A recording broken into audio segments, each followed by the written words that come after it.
the Declaration on the Right and Responsibility of Individuals, Groups, and Organs of Society to promote and protect universally recognized human rights and fundamental freedoms. Black Laws, Edition 9. Individual. Existing as an indivisible entity. Of or relating to a single person or thing as opposed to a group. Black Laws, 5th edition. Individual. As a noun, this term denotes a single person, as distinguished from a group or class, meaning class of persons, and also, very commonly, a private or natural person, as distinguished from a partnership, cooperation, stressing that the prime responsibility and duty to promote and protect human rights and fundamental freedoms lie with the state. Recognizing the right and the responsibility of individuals, groups, and associations to promote respect for and foster knowledge of human rights and fundamental freedoms at the national and international levels. Article 1. Everyone has the right, individually and in association with others, to promote and to strive for the protection and realization of human rights and fundamental freedoms at the national and international levels. Article 2. Each state has a prime, there's that word again, prime, responsibility and duty to protect, promote, and implement all human rights and fundamental freedoms by adopting such steps as may be necessary to create all conditions necessary in the social, economic, political, and other fields, as well as the legal guarantees required to ensure, now listen, that all persons under its jurisdiction, individually and in association with others, are able to enjoy all those rights and freedoms in practice. Black Laws, Edition 2. Prime. To stand first or paramount. To take precedence or priority of. In the international instrument, the International Covenant, called the Declaration on the Rights and Responsibilities of Individuals and Groups for the Promotion and the Protection of Human Rights and Fundamental Freedoms. This is a booklet of law, an article of law, that Canada is under obligation to respect, that actually everyone is under obligation to respect. Now, it says that we have an obligation as human beings, as men and women, to protect. Notice that word, protect. That calls on duty. When you're acting in a capacity of protecting something, you're operating from a capacity of having a duty. So, protect and promote human rights and fundamental freedoms. So it's your duty as a man or woman to protect and promote fundamental rights and freedoms for all of us. And when you don't, when you just let them walk all over you and strip you of your fundamental rights and freedoms by classifying you as a legal person and making you pay for rights and benefits, then you're not doing your duty as a human being to promote and protect the rights and freedoms. And the more of us that don't do our duty, the more they're just going to continue to strip away our fundamental rights and freedoms until we are completely rendered slaves. I already believe to the majority of an extent we are already rendered slaves, worse than what you would find in biblical times. But nevertheless, if we don't do our duty as human beings to hold those in the state responsible for the promotion and protection of our human rights and freedoms, they're going to take them all away. And Canada will be a bad place. Anyways, it states that in this declaration that it is the state's prime responsibility prime responsibility. Now, prime means the first and foremost, should be the most important fact. It is the prime responsibility of the state. It's a duty to promote and protect human rights and fundamental freedoms. So there is a legal obligation, a legal liability that lies upon, or that the state is under, Canada is under, and it's a prime obligation, it's a first obligation to promote and to protect human rights and fundamental freedoms. Not to strip them away from us, but to promote them and protect them. It says, recognizing the right and responsibility. Again, there's that word, responsibility. A responsibility, a duty, it's calling for an obligation. Something that you can stand under, something that you can exercise. But recognizing the right, again, and responsibility of individuals to promote the respect for and foster knowledge of human rights and fundamental freedoms at national and international levels. So when you decide that you want to have respect for and defend and strive for human rights and fundamental freedoms, then it's actually a duty that you are performing. You are helping your fellow men and women by taking that role, taking that responsibility, and performing those duties. Article 3. Domestic law. Consistent with the Charter of the United Nations and other international obligations of the state in the field of human rights and fundamental freedoms is the juridical framework within which human rights and fundamental freedoms should be implemented and enjoyed, and within which all activities referred to in the present declaration for the promotion, protection, and effective realization of those rights and freedoms should be conducted. So Article 3 of the DRR states that domestic law, consistent with the charters of the UN and other international instruments on the promotion and the freedom and the respect of human rights and fundamental freedoms, are or is the juridical framework. It's the foundation. It's what it should be built upon. The domestic law should be built upon, or should follow, the respect for human rights and fundamental freedoms. And it should be implemented and enjoyed in domestic law. That's what Article 3 is teaching us.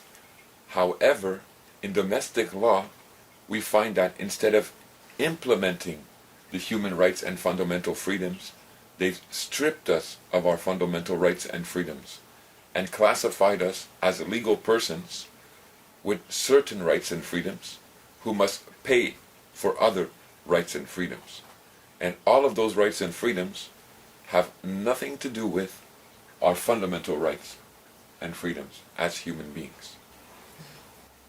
So all these domestic laws here in Canada, the enactments, the statutes, the regulations, we're supposed to find the fact that they are consistent, or that the framework in which they are built upon includes or expresses our fundamental human rights and freedoms. The liberties that have been granted to us, or the liberties that are recognized for men and women through the international instruments. Now, one of those international instruments is titled or called the International Covenant on Civil and Political Rights. And we see the expression of the obligation that Canada has to this international instrument. If you look in the Canadian Emergencies Act, you see what it says. And whereas the Governor and Council, in taking such special temporary measures, would be subject to the Canadian Charter of Rights and Freedoms and the Canadian Bill of Rights, and must have regard to the International Covenant on Civil and Political Rights, particularly with respect to those fundamental rights that are not to be limited or abridged even in a national emergency.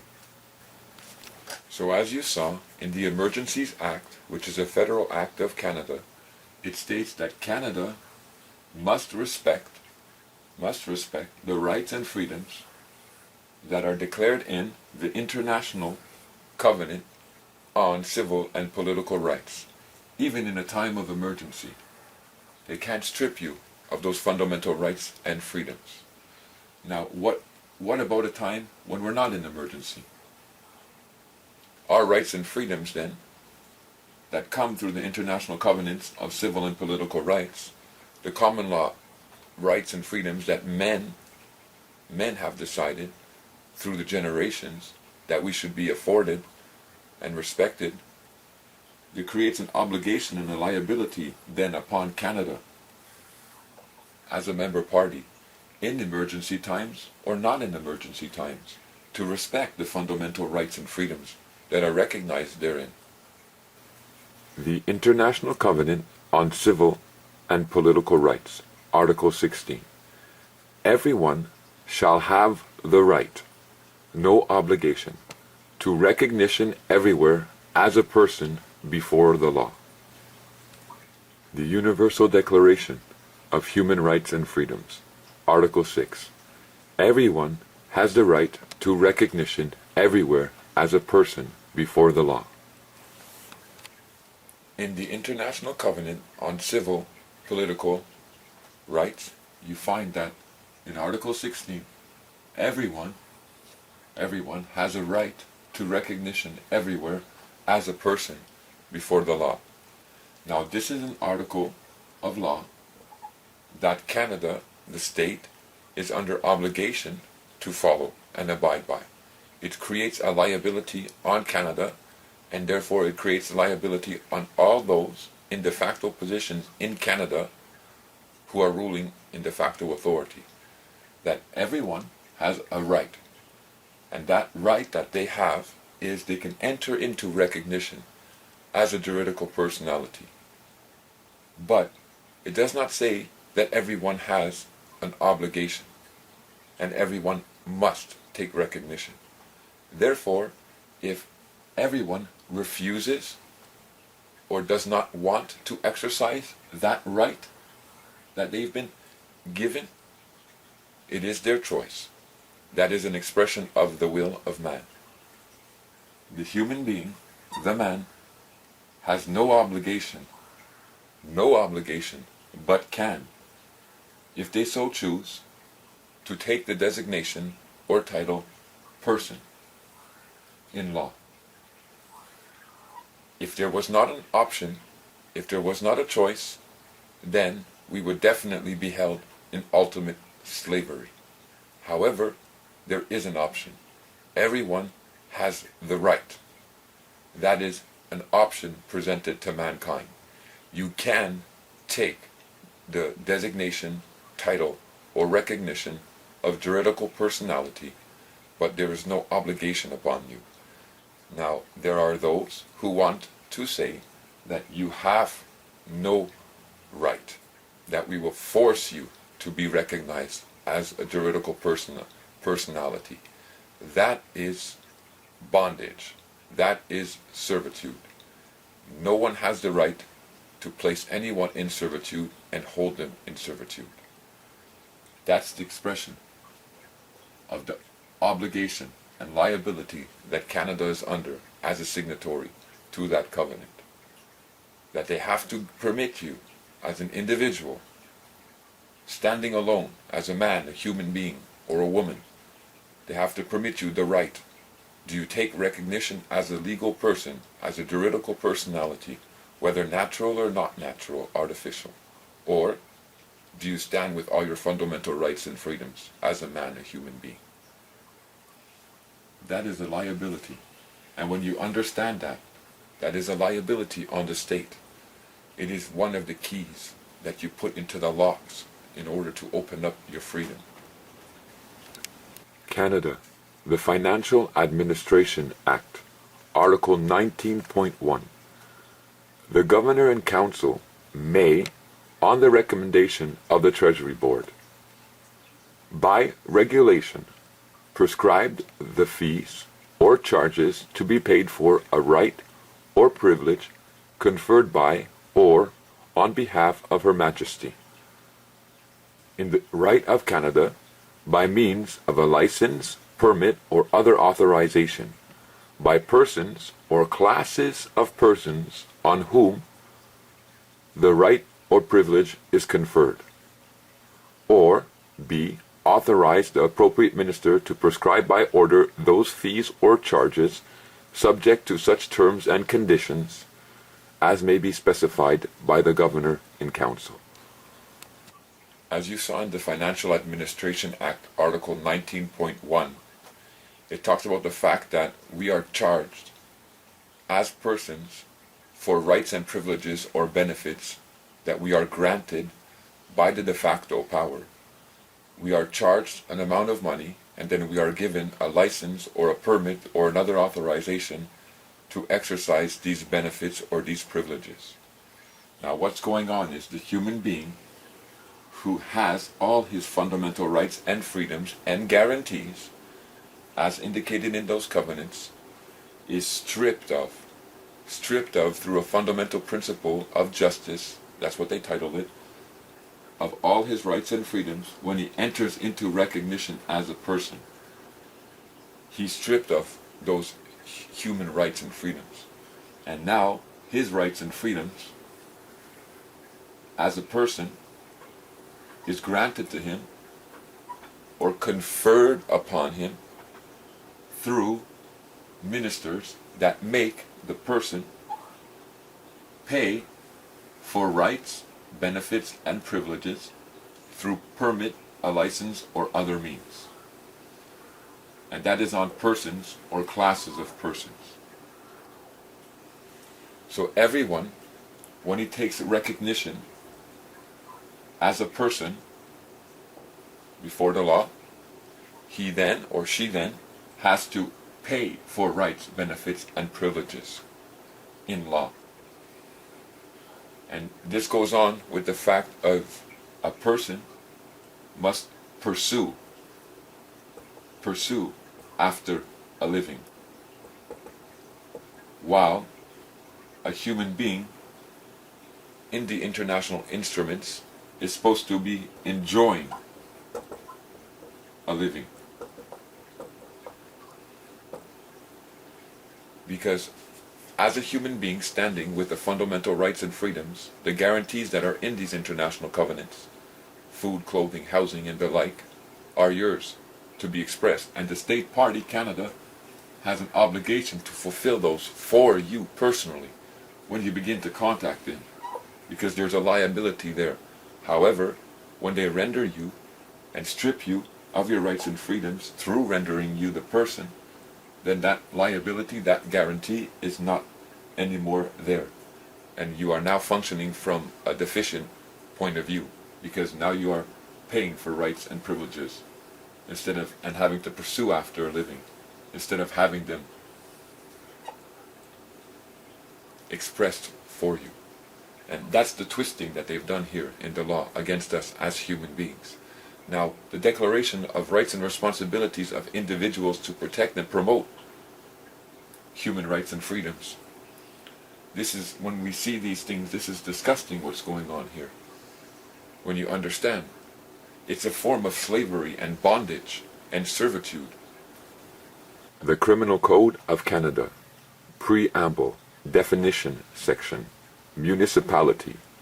Municipality includes, so it only means, the corporation of a city, town, village, county, township, parish, or other territorial or local division of a province. The inhabitants, so the ones who are living there, of which are incorporated or are entitled to hold property collectively for a public purpose. This is pretty important. If you catch it, you're going to see an operation that they're using against us here in Canada. Now, in the Criminal Code of Canada, It says a municipality is the corporation of a city, town, or village.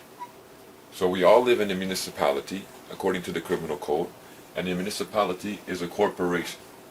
A corporation. Now, the inhabitants, the people who own property, the people who live in the municipality, the inhabitants are incorporated. You have been rendered legal persons, incorporated, and are entitled. Notice that word, entitled. They've given you a right, they've given you a privilege, an entitlement.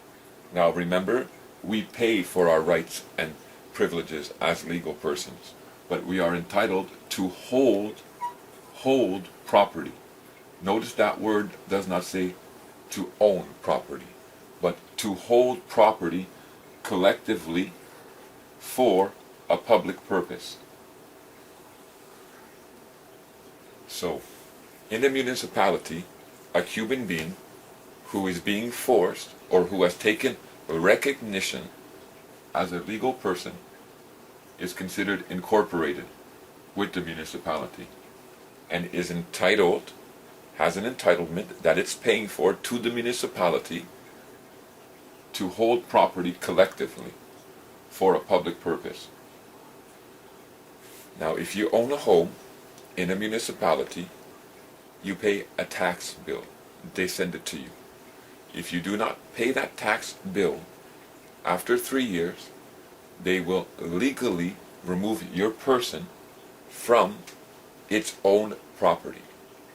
Now, in that tax bill, they grant you garbage, they grant you water, they grant you sewer system, and it's an entitlement that you have. You are entitled to water in your house if you pay for it through your tax account.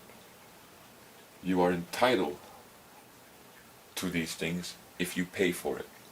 And by doing so, your property is being held collectively with the city. And the rest of all the other properties around you are being held collectively with the city. And they are the city agents, the mayor, the ones who work in the city. Through paperwork, they are the ones who are considered administrators, or the ones who control who owns and what happens to your property. You, as the person, you go out and pursue after a living. You earn a living. Through earning a living, you turn around and you buy a property or a house to live in. And when you buy that property or house to live in, you're not given complete ownership rights. You're given certain ownership rights through your legal person. It's an entitlement that you pay for, again, that legal person. And this certain ownership rights is clearly expressed, because if you do not pay that tax account for your entitlements of water and the like, then in 3 years they will legally come and remove the person from whatever ownership rights it has upon the house. Now, a human being, a man and a woman, is not subject to any of this.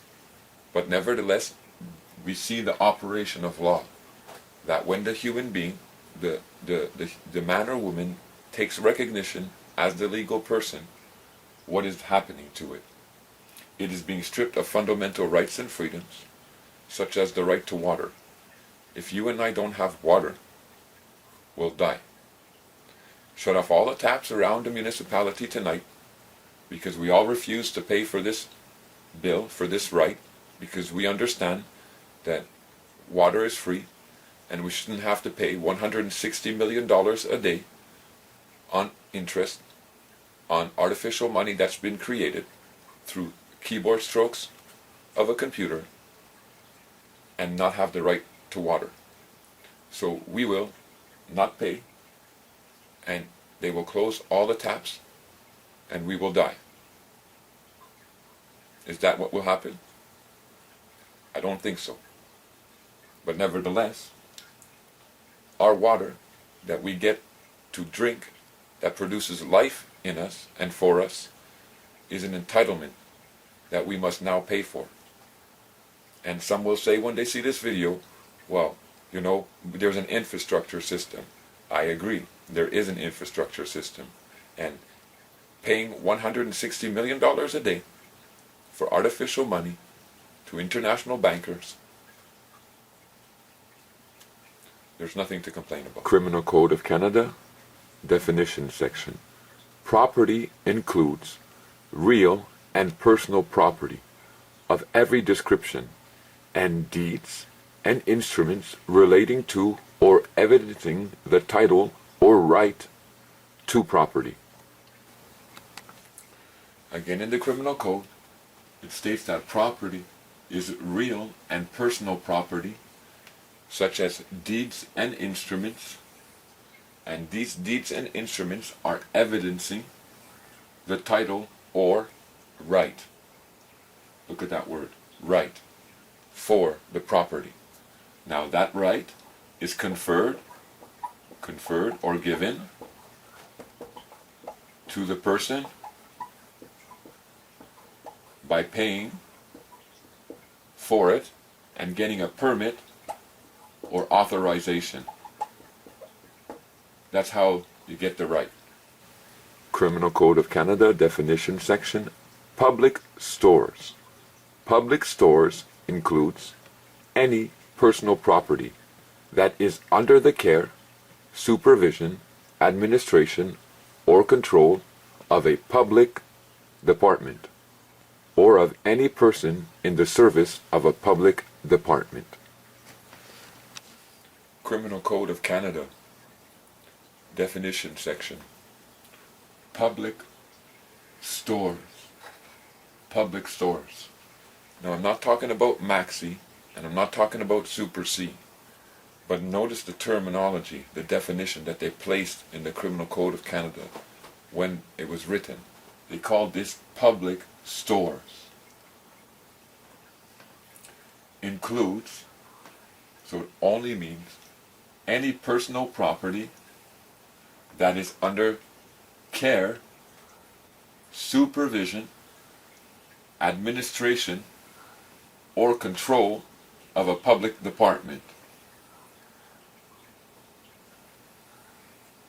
Now, to see if your personal property is actually under care, supervision, and administration, and control of a public department, if you own a house, go tomorrow and purchase a horse, and put him in your front lawn. Put a stake in the ground, tie the horse up there, and see if the administrators, the supervisors, the ones who have control of your personal property through the legal person, don't come and tell you, excuse me, sir or ma'am, there's a bylaw against this. You can't have a horse on your front lawn. Of course, we know rationally, don't put a horse on your front lawn. I'm just giving you an example. They would come and they would produce a bylaw against your person that says you can't do this action because we are administrators of your property, and we say it's detrimental for the rest of the public and for your property to have this on your property. Therefore, remove it with a threat of being fined or having to pay some money for not listening to us. That's the expression of it. But a public store is what they call them holding all our property, and it was what they call them administrating and taking care of and supervising our properties. To them, it's considered a public store. And if one of us in this public store refuse or don't pay their tax bills, for example, and it has no reflection on me, I'm just using this because it touches most of us at home here. If one of us in the public stores refuse to pay that tax bill after 3 years, the administrators, the supervisors of this public store, the personal property, that's incorporated into the municipality will come and will remove you the person, the human being, the man, from its own home, and therefore strip you again of your fundamental rights and freedoms. Because as a human being, you have a right. You have a right. And Canada, the state party, has an obligation to make sure you have housing. Because if you don't have housing, it produces poverty. It produces sickness. It doesn't reflect well on our society. It doesn't reflect well for any of us. And why should any human being not have the right to have a place to lie his head at night when we pay, example, $160 million a day of interest to international bankers, and all that money is coming from the energy of the human beings here in Canada who are working to support this commercial system that makes absolutely no sense at all. But the human being, he has a fundamental right and freedom, and that is to his house. And his house, his home, is inviolable. That means no one can interfere with it. Not even Canada, not even the state party has the right to interfere with it when you stand as a human being. Regardless of the fact that as a person, when you take recognition as a person, they strip you of your title and your ownership rights, and they return to you a certain ownership rights to your own property that you pay for in the form of a tax account. Nevertheless, a human, that house is his, and that property is his. That's why in the Criminal Code of Canada, you find the expression in Article 37, everyone who is in peaceable possession of personal property under a claim of right, and anyone who comes after it with a legal documentation or a legal order has no right to that property if it's being held by that human being, by that man, under a claim of right. Article 10. No one shall participate by act or by failure to act where required in violating human rights and fundamental freedoms, and no one shall be subjected to punishment or adverse action of any kind for refusing to do so.